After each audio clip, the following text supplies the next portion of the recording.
reproduce. The pirates of the Crimson Fleet are using the facility.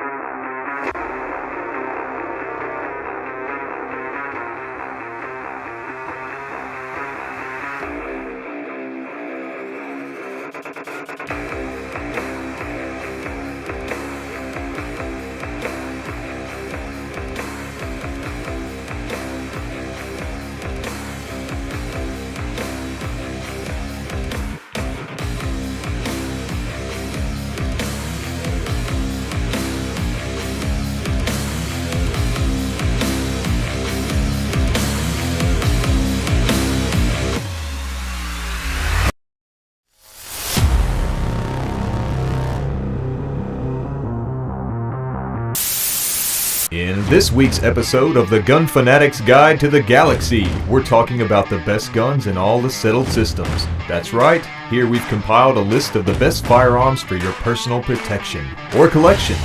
So let's get started and take a look at the guns you'll need for exploration, combat, or self-defense.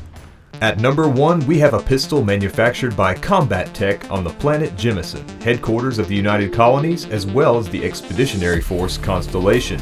That's right, you guessed it, the 12-round base model Eon has become a staple across the settled systems when it comes to solid and reliable secondary firearms. Much like the other weapons in this list, the Eon is highly moddable and can be equipped with various attachments, including a high-capacity extended magazine that allows for an extra 18 rounds of ammunition, as well as an extended barrel with a muzzle brake. The Eon also comes standard with a high-voltage battery pack seated just in front of the trigger guard and sporting its own barrel. This is possibly for a secondary fire function such as non-lethal electrical or other self-defense rounds. This trusty sidearm has been seen in the hands of criminals and law enforcement officials alike, cementing its legacy as the primary pistol of choice for security, self-defense, and combat situations. Much like its namesake, the Combatech Eon will probably be around for a very long time. Next on the list is another popular Combatech model, the lightweight personal defense weapon known as Grendel. Just as the man-eating demon Grendel struck fear into the hearts of men in the Anglo-Saxon epic Beowulf, so does this submachine gun class firearm. You'll have plenty of chances to put rounds on target with a fully automatic rate of fire and the potential for a 100-round magazine. The Grendel utilizes the same caseless 7.77 by 37mm solid powder ammunition as the semi-auto Eon and is capable of accurately firing up to 15 rounds per second. Sporting a sleek and yet familiar appearance, this gun's aesthetic definitely draws inspiration from the bullpup-style SMGs and shotguns of the late 20th century.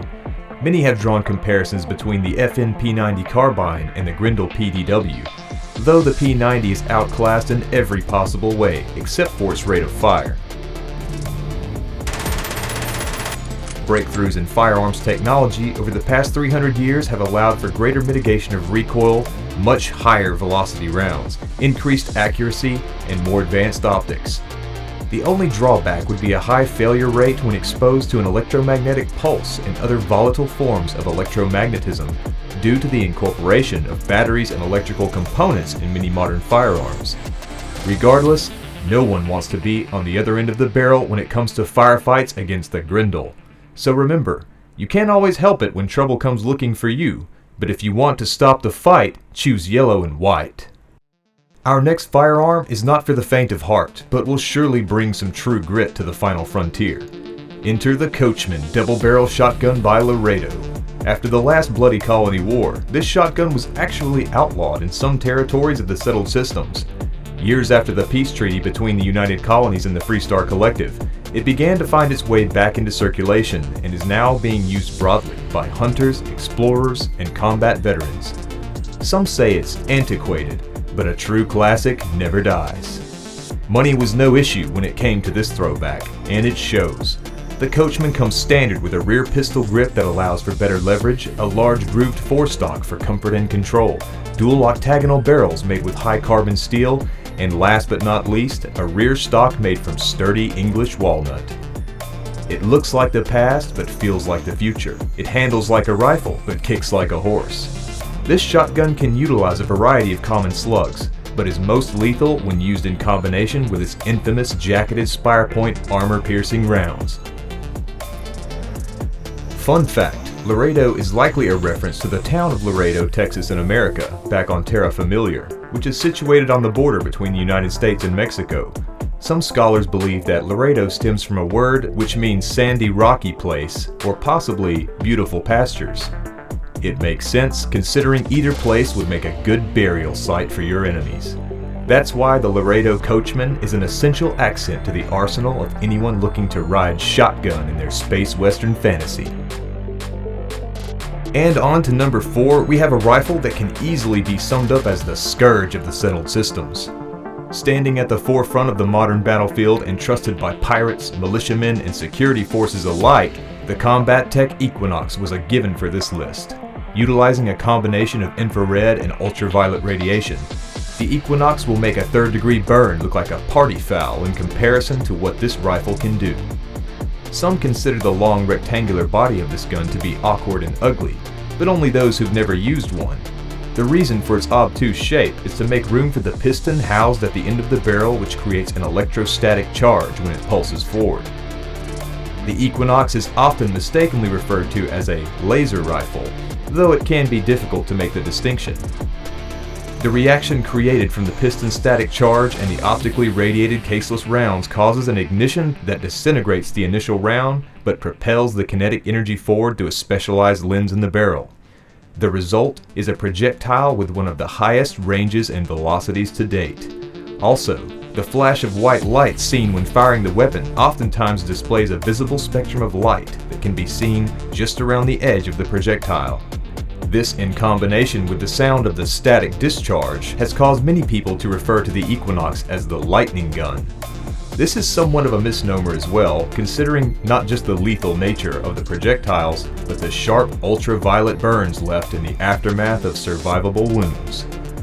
The semi-automatic Equinox's magazine is encased in its own proprietary armored enclosure, which makes it non-volatile on the battlefield, but relatively expensive considering they're disposable. This also represents somewhat of a hazardous waste concern, with UCSS scientists actively seeking a more planetary-friendly alternative. With that being said, you'll still have 20 rounds to ruin someone's day, and the indistinguishable sound this rifle makes when fired will send most of your foes running to shade and shelter.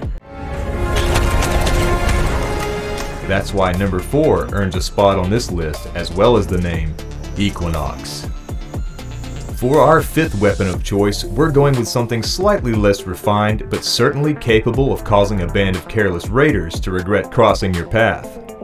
Though mysterious in its point of origin, and not having evolved much in its appearance from its distant ancestors, the UMP-45 and MP-5, the Maelstrom is a compact, fully automatic submachine gun with a standard magazine capacity of 40 rounds and capable of firing roughly 12 rounds a second. Though it's made with somewhat cheaper components and often found with field improvised modifications, its smaller profile and relatively slim width make the Maelstrom the compact, quick-fire backup to your primary weapon. Its range is its biggest weakness, even when compared to 20th century SMGs, but this gun was clearly intended for short-range skirmishes that require a more spray-and-pray mentality. It tends to make up and rate of fire what it lacks in effective range. This also makes the Maelstrom a nightmare for security, especially in densely populated areas that are prone to outbreaks of violence. It's developed somewhat of a reputation for ending up in the wrong hands, or the right hands depending on your perspective. Not to mention it can easily be outfitted with a custom ammo counter, an extended magazine, and enhanced optics. Its lightweight composition and maneuverability also make it ideal for gunfights in zero-G environments. It's not fancy, but it gets the job done.